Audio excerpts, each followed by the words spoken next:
السلام علیکم ورحمۃ اللہ وبرکاتہ۔ سوشل میڈیا پر مولانا محمد طارق جمیل صاحب کے بیٹے محمد عاصم جمیل کی خودکشی کے بارے میں افواہیں چل رہی ہیں، تو مصدقہ ذرائع سے معلوم کیا ہے کہ مولانا طارق جمیل صاحب کا جو بیٹا عاصم جمیل، جس کی آج ڈیتھ ہوئی ہے، وہ چند سالوں سے ذہنی مریض تھا۔ مصدقہ ذرائع سے پتہ چلا ہے کہ پروفیسر ٹائپ اچھے ڈاکٹروں نے مولانا طارق جمیل صاحب کو یہ کہا ہوا تھا کہ اس کے باہر حصار رکھا جائے، ممکن ہے یہ اپنی جان بھی نہ لے لے، تو مائنڈلی وہ اپسیٹ تھا، اور اس کو جو ہے وہ شعائیں بھی کچھ عرصے سے مسلسل ذہن پہ لگائی جا رہی تھی۔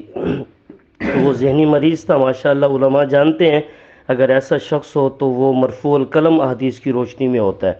تو اس عاصم جمیل کی موت کو مولانا طارق جمیل صاحب کے ساتھ قطعاً نہ جوڑا جائے۔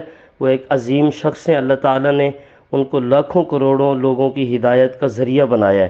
شاید ہو سکتا ہے کچھ دین دشمن عناصر مولانا طارق جمیل صاحب کی اس محنت کو شیطان کی صورت میں ضائع کرنے کی کوشش کریں گے۔ اللہ تعالیٰ مولانا طارق جمیل صاحب کو اس عظیم سانحہ پر صبر جمیل نصیب فرمائے۔ وہ ہمارے لیے کل بھی قابل احترام تھے، آج بھی۔ احباب سے میری درخواست ہے، خصوصاً علماء طبقے سے، کہ وہ مولانا طارق جمیل صاحب کا ہر فورم پہ دفاع کریں۔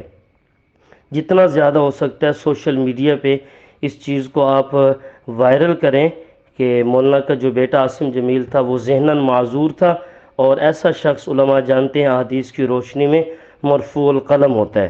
ہماری دعائیں ہیں اللہ جل شانہ مولانا طارق جمیل صاحب کا سایہ ہمارے سروں پر تا دیر قائم دائم رکھیں۔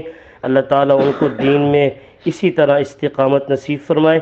اس دکھ پر اللہ تعالیٰ ان کو صبر جمیل نصیب فرمائے۔ ہماری دعا ہے اللہ جل شانہ ہمیں عافیت کی زندگی اور عافیت کی موت نصیب فرمائے۔ والسلام علیکم ورحمۃ اللہ وبرکاتہ۔